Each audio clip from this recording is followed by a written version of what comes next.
चलिए देखते हैं मध्य प्रदेश की 25 फटाफट बड़ी खबरों को। इससे पहले आप न्यूज को कहां से देख रहे हैं, हमें कमेंट में बताना बिल्कुल ना भूलें। बुद्धनी सीट से पूर्व सीएम शिवराज का इस्तीफा मंजूर, जल्द होंगे उपचुनाव। पूर्व मुख्यमंत्री शिवराज सिंह चौहान ने केंद्रीय मंत्री का पदभार ग्रहण करने के बाद बुद्धनी विधानसभा सीट से इस्तीफा दे दिया था। अब विधानसभा सचिवालय ने अधिसूचना जारी कर बुद्धनी विधानसभा सीट को रिक्त घोषित कर दिया। अब यहां उपचुनाव होना तय हो गया है। चुनाव आयोग घोषित करेगा तिथि को। चुनाव आयोग जल्द ही बुद्धनी उपचुनाव की तारीख घोषित कर सकता है। वित्त मंत्री जगदीश देवड़ा का वादा, जनता की भावनाओं के अनुरूप रहेगा मध्य प्रदेश का बजट। जुलाई में मध्य प्रदेश सरकार अपना बजट पेश करेगी। खास बात यह है कि इस सत्र में प्रदेश की डॉक्टर मोहन यादव सरकार अपना पहला पूर्ण बजट पेश करेगी। 1 जुलाई से 17 जुलाई तक विधानसभा सत्र चलेगा। सत्र के पहले सप्ताह में सरकार अपना बजट पेश करेगी। प्रदेश सरकार के वित्त मंत्री जगदीश देवड़ा ने मीडिया से बात करते हुए भरोसा दिलाया कि हमारी सरकार का बजट जनता की भावनाओं के अनुरूप होगा। लहसुन के भाव आसमान पर, 300 रुपए किलो तक बिक रहा। इंदौर में लहसुन के भाव आसमान पर पहुंच गए। खीरची में अच्छे किस्म का लहसुन 300 रुपए किलो तक बिक रहा है, जबकि थोक में इसकी कीमत 200 से 250 रुपए प्रति किलो है। ईद के कारण 3 दिन पहले लहसुन के भाव और तेज थे। हरियाली और रास्तों पर इंदौर में आईजीए का फोकस, नया रीजनल पार्क बनेगा। इंदौर विकास प्राधिकरण का 1100 करोड़ का बजट जारी हुआ। इस बार हरियाली और रास्तों पर आईजीए ने फोकस किया। शहर में 1.5 लाख पौधे लगाए जाएंगे, जबकि एक नया रीजनल पार्क भी शहर को मिलेगा। पुराने मेघदूत गार्डन के एक हिस्से में अम्यूजमेंट पार्क बनेगा।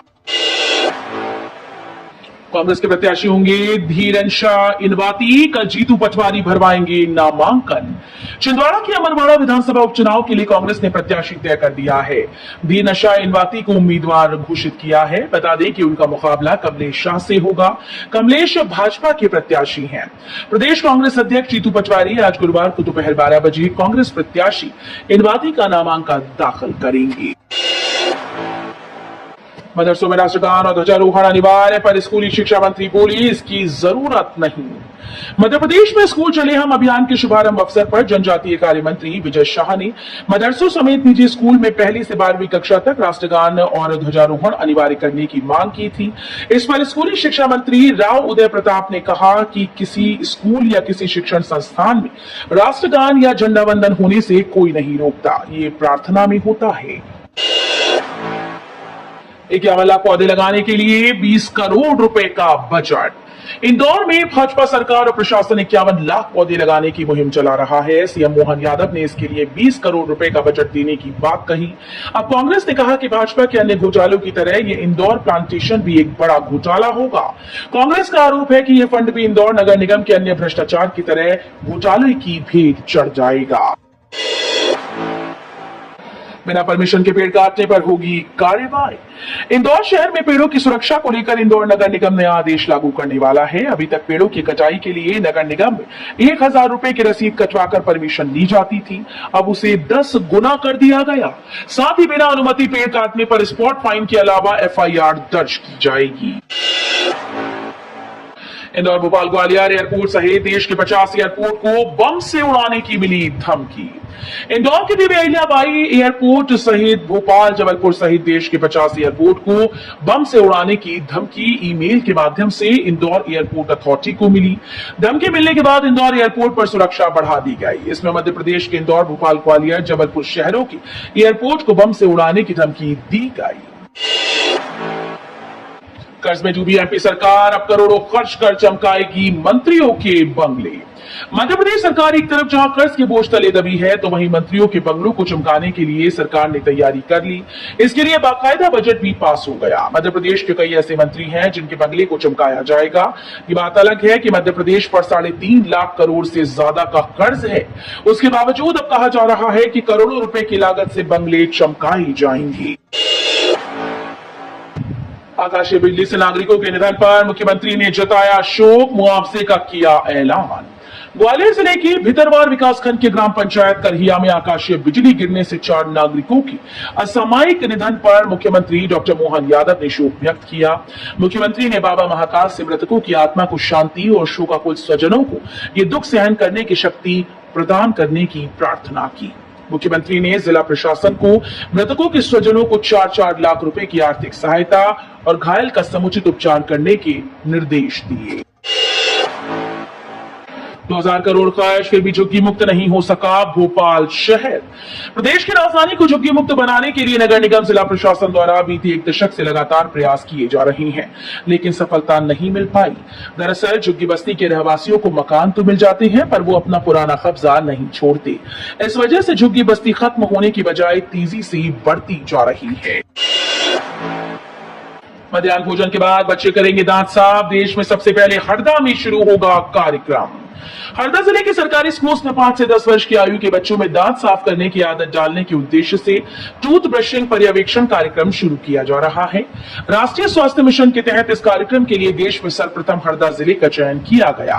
आयोजित बैठक में कलेक्टर आदित्य सिंह ने कहा कि इस कार्यक्रम में स्वास्थ्य व शिक्षा विभाग के अधिकारियों कर्मचारियों की मुख्य जिम्मेदारी रही। बोन मैरो ट्रांसप्लांट आरंभ होने से पहले मरीजों की वेटिंग।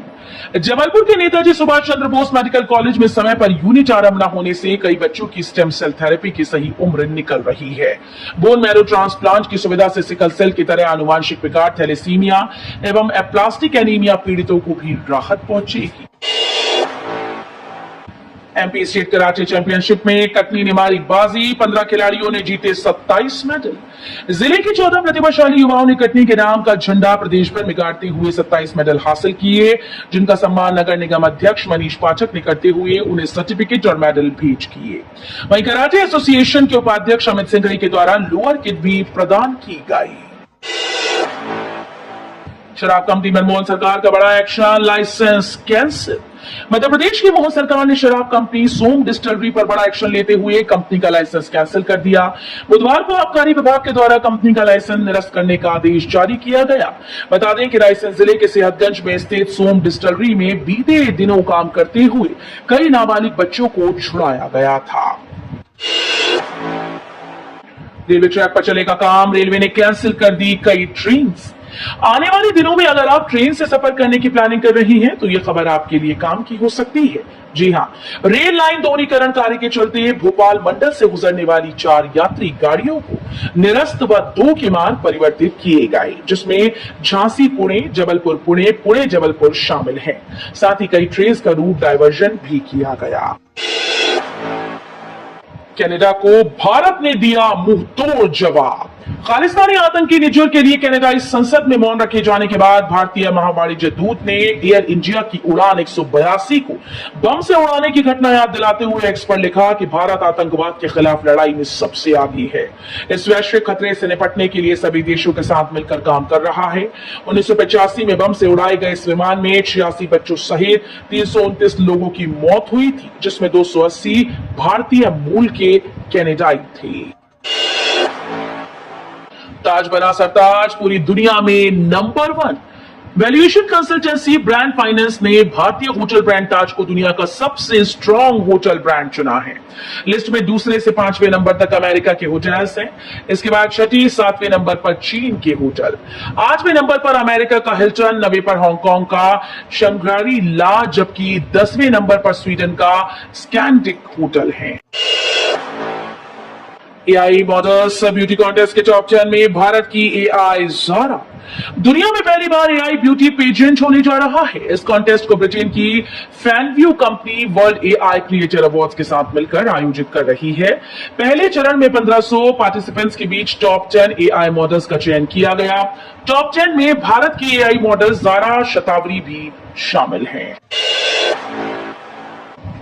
मोदी कैबिनेट का बड़ा फैसला, 14 फसलों की एमएसपी मंजूर। मोदी कैबिनेट की बैठक में 14 खरीफ फसलों के लिए एमएसपी को मंजूरी दी गई। बैठक के बाद केंद्रीय मंत्री अश्विनी वैष्णव ने कहा कि पीएम मोदी का तीसरा कार्यकाल महत्वपूर्ण फैसलों के लिए है।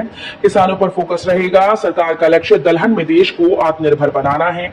2 लाख नए गोदाम बनाए जा रहे हैं। खाद के दाम कम से कम रखे गए हैं। CISE 10वीं 12वीं की इंप्रूवमेंट परीक्षा का शेड्यूल जारी, 1 जुलाई से एग्जाम शुरू। Council for Indian school certificate examination ने 10वीं और 12वीं इंप्रूवमेंट परीक्षा का टाइम टेबल ऑफिशियल वेबसाइट पर जारी कर दिया। 10वीं सुधार परीक्षा 1 जुलाई से लेकर 12 जुलाई तक चलेगी। 12वीं सुधार परीक्षा 1 जुलाई से लेकर 16 जुलाई तक। कक्षा 10वीं के लिए अभी विषयों की परीक्षा का आयोजन सिंगल शिफ्ट में किया जाएगा। एग्जाम सुबह 11 बजे से लेकर दोपहर 1 बजे तक चलेगा। कर्मचारियों के लिए खुशखबरी, अगस्त में 7 लाख कर्मचारियों का 4% महंगाई भत्ता बढ़ा सकती है सरकार। राज्य सरकार अगस्त में प्रदेश के 7 लाख से अधिक अधिकारियों कर्मचारियों का महंगाई भत्ता 4% बढ़ा सकती है। लोकसभा चुनाव के पहले ये 42 से बढ़ाकर 46% किया गया था। वहीं केंद्र सरकार इस साल जनवरी से 50% की दर के अनुसार महंगाई भत्ता व राहत दे रही है। प्रदेश में अखिल भारतीय सेवा के अधिकारियों को इसके अनुरूप 50% की दर से महंगाई भत्ता दिया जा रहा है। भारत में नया डाक कानून लागू, समाज के अंतिम व्यक्ति तक पहुंचेगा सरकारी योजनाओं का लाभ। भारत में नया डाक कानून मंगलवार से लागू हो गया। भारत सरकार ने डाकघर अधिनियम 2023 के प्रावधानों को प्रभावी करने के लिए अधिसूचना जारी कर दी। इस अधिनियम का उद्देश्य समाज के अंतिम व्यक्ति तक नागरिक केंद्रित सेवाओं, बैंकिंग सेवाओं और सरकारी योजनाओं के लाभ प्रदान करने के लिए एक सरल विधायी ढांचा तैयार करना है, जिससे जीवन यापन में आसानी हो। किसानों को नहीं मिल सकी सम्मान निधि की 17वीं किस्त, किसानों के प्रकरण पोर्टल पर होंगे दर्ज। देश के प्रधानमंत्री नरेंद्र मोदी ने देश के किसानों की चिंता करते हुए खेती के लिए किसानों को 1 वर्ष में मदद स्वरूप किसान सम्मान निधि की 17वीं किस्त जारी की गई। देश के प्रत्येक किसान को भारत सरकार की तरफ से 6,000 रुपए एवं मध्य प्रदेश सरकार की तरफ से 4,000 रुपए की आर्थिक मदद की योजना संचालित की थी, किंतु नगर पंचायत मानपुर के सैकड़ों किसान इस योजना के लाभ से नगर परिषद के गठन के बाद से वंचित हैं।